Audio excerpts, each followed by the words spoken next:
So joining me now, senior fellow at Defense Priorities and host of Daniel Davis Deep Dive on YouTube, retired Army Lieutenant Colonel Daniel Davis. Colonel, always great to see you.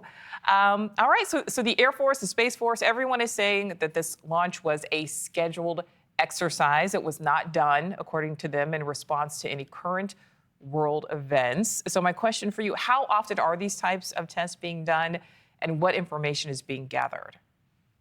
Yeah, we do this. According to the Air Force, they said there has been over 300 of these launches going back to the 1950s when the Minuteman I missile was first in service.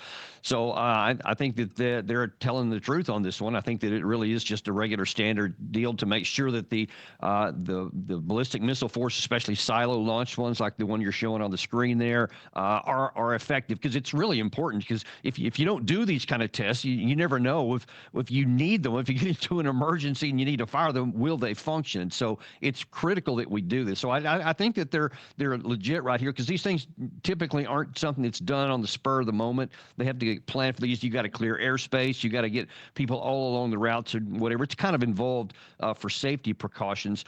And then it's also come in the context, which you alluded to there, where the U.S. is wanting to talk to Russia and possibly China to have some kind of nuclear agreements. The current START treaty expires 1 year from now, and Trump is very interested in expanding that and keeping that one going. So I think it's all good stuff. All right. So, as you said, I'm going to kind of equate this to a fire drill. Obviously, if you don't practice, you may not know what to do in case of emergency. But my question for you, Lieutenant Colonel, in light of some of the things happening right now around the world, how do you think both our allies and our adversaries are viewing this type of test launch? I don't think that any of them are concerned at all, because I think they all recognize, like I said, there's been over 300 of these, so it's routine. Then they do it as well. Other nations do it as well. Russia has test fired some missiles in recent weeks and months. So I think it's just normal stuff. What really matters is what the heads of state are saying about what they want to do to curb it. I don't believe that this is any kind of warning or threat, because frankly, you don't need that. Everybody knows the American nuclear triad is quite robust and is not at any risk of not being used. And this won't make anyone more scared than they were before or more concerned.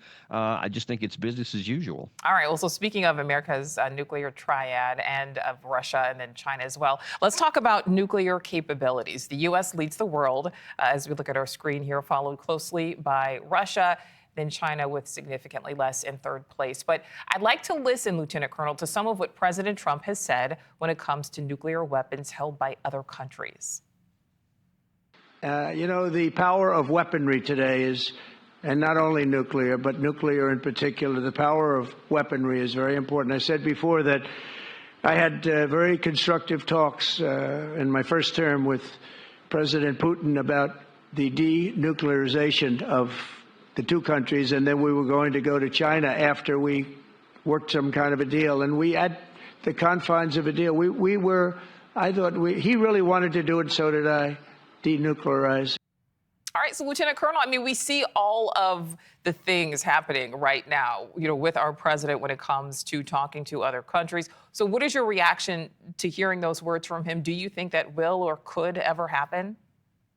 I think absolutely it could happen, and I couldn't be more enthusiastic in supporting that move. Anything that decreases the possibility of anybody getting into a nuclear war is to be applauded. We had too much saber rattling on the nuclear saber rattling on both sides, during the Biden administration between Russia and, sometimes in the West. We were saying, well, yeah, we got nukes too, et cetera. That's not good for anybody. You want to be talking about using them. You want to be talking about reducing them and lowering the chances that anyone would ever use them. And I think it's instructive there and helpful that President Trump talks about the power of these weapons and the understanding, the conscious understanding of the catastrophic use of one of them.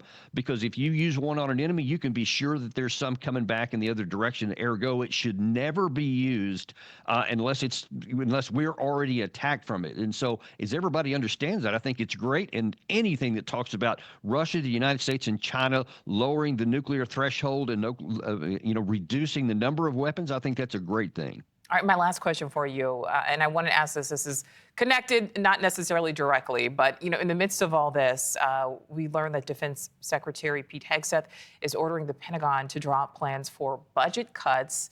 There's a goal of trimming 8% from the budget over each of the next 5 years. Obviously, this is directly talking about the defense budget. What do you think that could look like in reality, Lieutenant Colonel? As long as it comes with a reform of what's going on and not just looking to slash some numbers, it can be not only something that's good, but long overdue. I can assure you, I worked in the Pentagon for a number of years when I was on active duty. I was in some of the acquisition programs, and there is unbelievable amounts of unnecessary programs, redundancies, waste, things that even this Russia-Ukraine war has shown that some of the weapon systems and things we had are basically outdated and need to be phased out, and new things need to be brought in. So I think that it's a really good thing because there is a lot of waste in the Pentagon. And the other thing about Hegseth that I was, encouraged by, and we'll see if it actually comes to pass, where he wants the Pentagon to pass an audit, which it has never done before. And, that can give you a real good idea of where the money's going and where, if there is waste, it can be, cut out and just where the money's going and how it's being used. So those are all great things. And I hope all of it comes to pass. All right, well, I always love getting your perspective. Lieutenant Colonel Daniel Davis, thank you. Always my pleasure.